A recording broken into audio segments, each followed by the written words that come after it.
Hello everybody and welcome back to Connor here. We are back with your rumour mill, and before we start the episode, we are always sponsored by people based in the Leeds community. We are sponsored by Ship Bikes USA. Go check out all your customised motorcycle gear to everyone's individual need. Go check out Burning the Crew over there as well, guys. We are sponsored by candycollections.co.uk. Get the promo code LUFC10 and you can get gifts, you can get candy, you can get chocolate.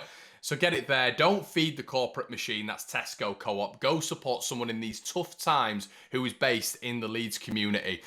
Go do it, guys. It's definitely well worth it. I can tell you that from experience.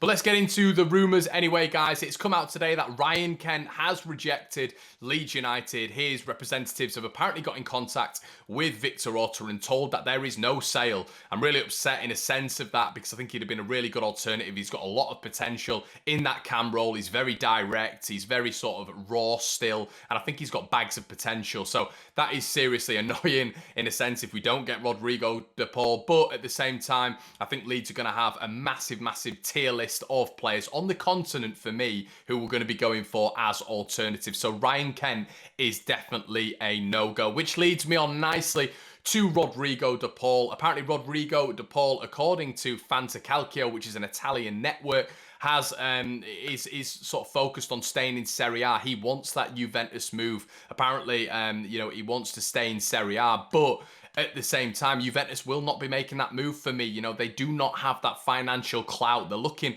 at someone like Oar as well at Lyon, who is a midfielder at Lyon who's very versatile, can transition between the midfield and attacking lines very well, has done it in Europe, is a seriously hot talent in Europe, and they're looking at him, and the only way they can afford him is by selling someone like Bernardeschi for 50 to 55 million euros is essentially the price tag, apparently.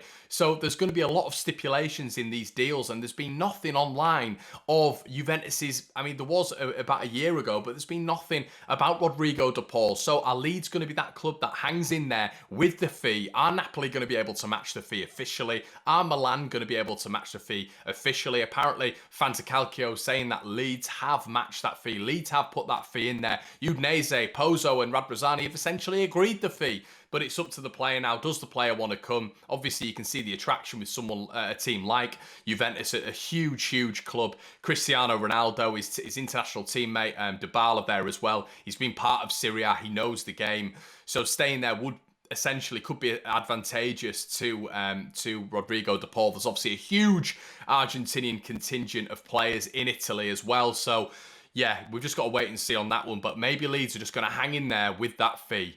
As well, guys, there's been reports as well today that Harry Wilson, Leeds are still interested in him. And apparently, Liverpool are looking to sell if Gini Wijnaldum does get off the books and goes to Ronald Koeman's Barcelona. Obviously, we're going to have to wait and see on that one. But if someone like Ryan Kent doesn't happen, if someone like Rodrigo De Paul doesn't happen, would Harry Wilson be the perfect alternative? We know Marcelo Bielsa absolutely loves Harry Wilson and has done for a couple of years now. Leeds have scouted him for, a number of years. So whether or not that will get done, we will have to wait and see. But there is a cam alternative there in Harry Wilson. As well, reports coming out this morning that Leeds are still interested and pursuing interest with Ollie Watkins at Brentford. Now, this is really interesting because it opens up a different dynamic for where we're going to see someone like Rodrigo. Obviously, we saw Rodrigo playing last night, and guys, how impressive was he? So impressive. I thought he was brilliant in and out of the channels, picking up the ball direct, and obviously he got his assist, and I thought he looked really good. A couple of snapshots, I thought he had the better of Nicola Serla, the big German centre-back throughout the game.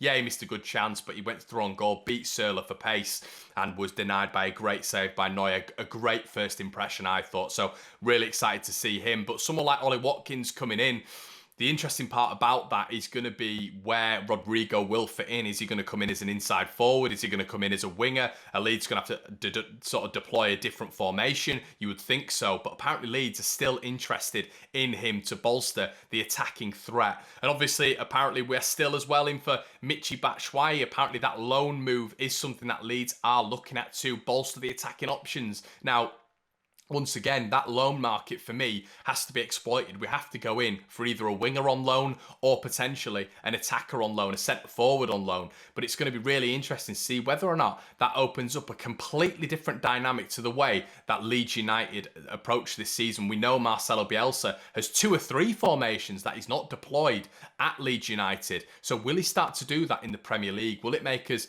more sustainable in the Premier League? Will it make us more better in the attacking sense? We'll have to wait and see. But once again, that 3-3-1-3 formation has barely been used by Marcelo Bielsa, really. Is that something that we're going to see in the Premier League? It's going to be very, very interesting. As well, guys, another centre-half who Leeds are interested in, as sort of like an alternative to Gvardiol, is Ben Cabango. Now, the Swansea youngster broke through really in the playoffs. He looked very good, looked very strong, looked very competent in that back line. Once again, that V-word versatility follows Ben Cabango when he plays any sort of game of football. He's very quick as well, something that we would like to bolster the defensive options with.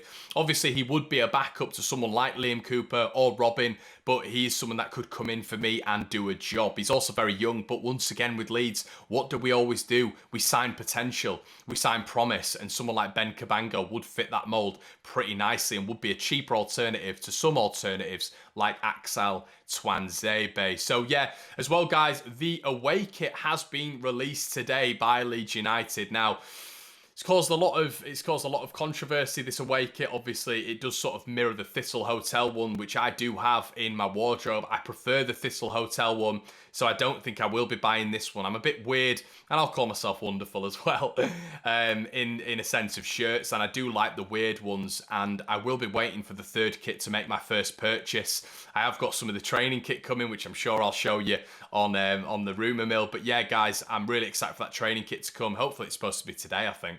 But just in terms of going forward, I think the kits are looking very good. They're looking very professional. I'm not a massive fan of the whole sponsor. I think the sponsor is quite large, but at the same time, I will be up for seeing something different, and I think this third kit will definitely bring me that. As well, guys, you know, a lot of people are talking about Marcelo Bielsa and his contract agreement. Now, this hasn't been signed, sealed and delivered yet, which is a little bit squeaky bum time when we're coming up to Liverpool in 8 days. But Marcelo Bielsa, in true fashion, is always quite late with his contract signature.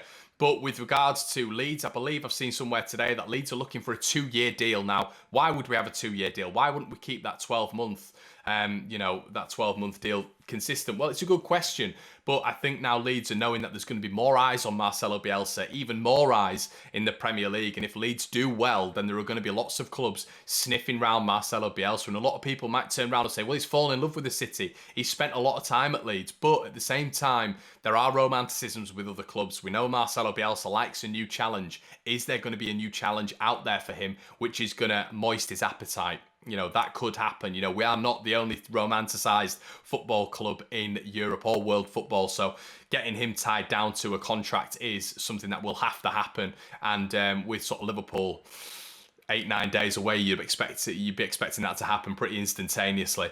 But yeah, guys, that's all the news to update you on today. I hope I've gone through. It's been a bit of a quick fire, but as I say, guys, please like, comment, and subscribe on the Rumour Mill. We are trying to hit 8,000 subscribers, guys.